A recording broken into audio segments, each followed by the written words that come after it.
Pandangannya soal RUU perampasan aset sebagai instrumen kuat melawan korupsi. Gibran mendorong pengesahan perampasan aset untuk mengembalikan kerugian negara akibat tindak pidana korupsi yang selama ini sulit dipulihkan. Gibran mengutip data Indonesia Corruption Watch atau ICW soal potensi kerugian negara akibat korupsi pada periode 2013 hingga 2022 mencapai 238 triliun rupiah.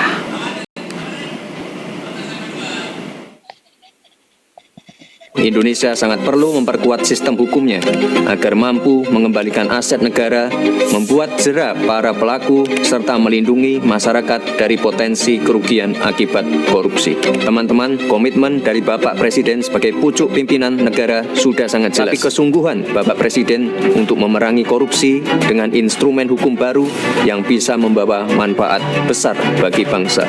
Jika kita sungguh-sungguh ingin memberantas korupsi, maka koruptor harus dimiskinkan. Inilah esensi dari RUU perampasan aset yang saat ini menjadi sangat penting dan mendesak. Menanggapi pernyataan Wapres Gibran soal rancangan Undang-Undang Perampasan Aset, Indonesia Corruption Watch atau ICW menilai penting bagi pemerintah dan DPR menegaskan komitmen dalam mendorong RUU perampasan aset harus disertai aksi nyata untuk mewujudkannya. Wacana RUU perampasan aset ini muncul kembali ketika adanya kritik publik berkaitan dengan pemberantasan korupsi yang dikeluarkan oleh TI, Transparansi Internasional, berkaitan dengan CPI yang menurun begitu. Jadi bagi kami adalah penting untuk menegaskan bahwa pemerintah dan DPR itu harus memiliki komitmen terhadap RUU perampasan aset, dan jika tidak prosesnya masih akan ditunda, maka itu hanya apa yang disampaikan oleh Wakil Presiden Gibran bagi kami hanya sekadar lip service belaka saja. Kita akan bahas komitmen pemerintah memberantas korupsi melalui RUU perampasan aset yang disuarakan oleh Wakil Presiden Gibran Rakabuming bersama politisi Partai Solidaritas Indonesia atau PSI Valdo Maldini dan juga peneliti Pusat Kajian Anti Korupsi atau PUKAT UGM Zainur Rohman. Selamat petang, Bapak-bapak. Selamat petang, Mame. Selamat sore. Oke, saya mau ke Mas Valdo terlebih dahulu. Apa tujuan Wapres Gibran Rakabuming mengungkapkan pemikirannya di kanal digital untuk disampaikan kepada publik? Tapi jangan dijawab dulu, kami jeda sejenak, saudara. Kami akan bahas ini usai jeda di Kompas Petang sesaat lagi.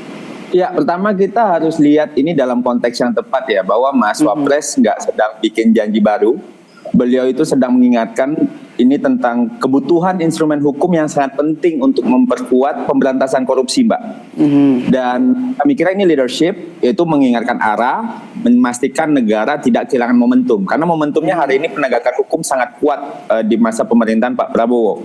Yang kedua, fakta yang disampaikan oleh Mas Wapres sangat jelas, karena kerugiannya besar banget, itu korupsi, tapi yang kembali kecil banget. Artinya sistem hukum yang ada hari ini itu memang nggak cukup kuat tuh untuk memulihkan kerugian negara kita itu secara maksimal. Nah, yang ketiga, berbicara soal RUU perampasan aset ini kan bukan sekedar simbol ya. Ini ngasih kepastian hukum juga nih bagi aparat penegak hukum untuk ngejar dan ngambil aset yang hasil korupsi itu. Karena tanpa instrumen ini kan banyak hasil korupsi itu nggak bisa kita sentuh. Dan ini juga bukan wacana kosong seperti banyak disampaikan oleh teman-teman lainnya di civil society bahwa RUU perampasan aset ini sudah masuk prolegnas. Ini bagian dari agenda resmi negara sesuai arahan Presiden dan menjadi prioritas pembahasan di Komisi 3 DPR. Nah, video ini juga sebelumnya tuh udah disampaikan nih, Mbak, oleh Mas Wapres dengan audiensi dengan beberapa mahasiswa beberapa kali kan. Jadi Mas Wapres sedang menyampaikan kembali aspirasi publik dan ini bukan aspirasi satu arah tentunya. Ini adalah respons dari beliau keliling menerima audiensi dari masyarakat. Gitu loh. Mas Valdo, apa yang kemudian dilakukan oleh Wapres supaya RUU perampasan aset ini bisa cepat gol begitu loh di Dewan, di DPR? Ya tentunya kalau kita ingin serius ya Mbak ya memberantas korupsi, ya ini soal keseriusan untuk kembaliin uang rakyat, itu yang pertama. Dan ini juga bukan di atas kertas, ini juga bisa dipakai untuk MBG, Kopdes Merah Putih, CKG dan lain-lain. Tentunya proses politik harus kita dukung. Nah, pemerintah udah oke nih. disampaikan juga waktu di tahun 2019 itu direvisi Undang-Undang KPK, itu DPR yang inisiatif. Nah makanya kalau menurut kami, kita dari PSI ya kita mendukung penuh lah apa yang disampaikan oleh Mas Gibran, karena ini juga tidak hanya soal pemberantasan korupsi, tapi penindakan agar pemulihan keuangan negara. Nah, kami kira kita harus sama-sama dorong ke DPR gitu, Komisi 3 terutama untuk menuntaskan RUU ini gitu. Karena kalau nggak dituntasin, ya lagi-lagi ini teman-teman akan bilang ini janji lagi gitu loh. Dan sebagai negara demokrasi, bagian dari proses legislasi dan ini juga merupakan komitmen negara yang namanya sistem hukum harus kita perkuat. Dan kami kira mungkin kita tidak butuh hari ini sinisme soal ini, tapi dukungan agar ini sama-sama nih reformasi hukum ini bisa selesai. Mas Gibran mantik, mudah-mudahan ini menjadi isu yang akan membesar, termasuk bagi kami di PSI, mendorong proses legislasi di DPR untuk bisa lebih cepat dan ini tidak lewat lagi Mbak, karena kan kita tahu, karena korupsi ini kan RUU korupsi ini masalah, RUU perampasan aset ini untuk ngambil kembali apa yang mereka rampok gitu loh. Oke, Mas.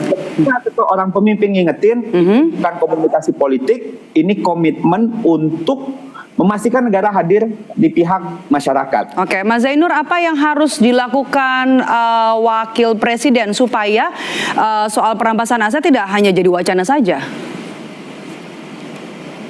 Ya aksi nyata dong. Kalau hanya sekadar pidato, Presiden Prabowo sudah lebih sering dan banyak berpidato soal itu. Tapi nyatanya indeks persepsi korupsi Indonesia saat ini anjlok menjadi 34/100 setara dengan Nepal dan negara-negara Afrika. Ini artinya kegagalan pemberantasan korupsi dalam waktu 1 tahun terakhir.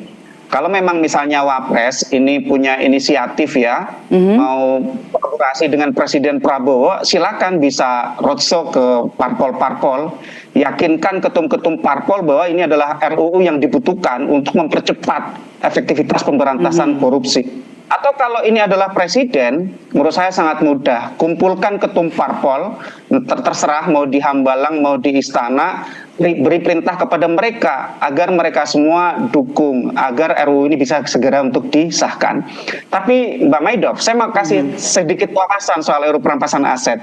Ini ada kesalahpahaman di publik bahwa seakan-akan ini menjadi panacea, obat dari segala macam bentuk perbuatan korupsi di Indonesia dan kesusahan untuk aset recovery.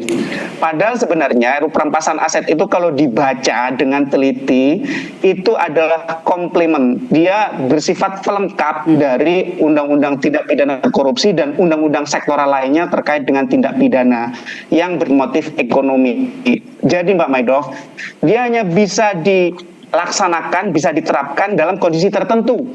Yang pertama itu ketika tersangka atau terdakwa atau terpidananya itu melarikan diri.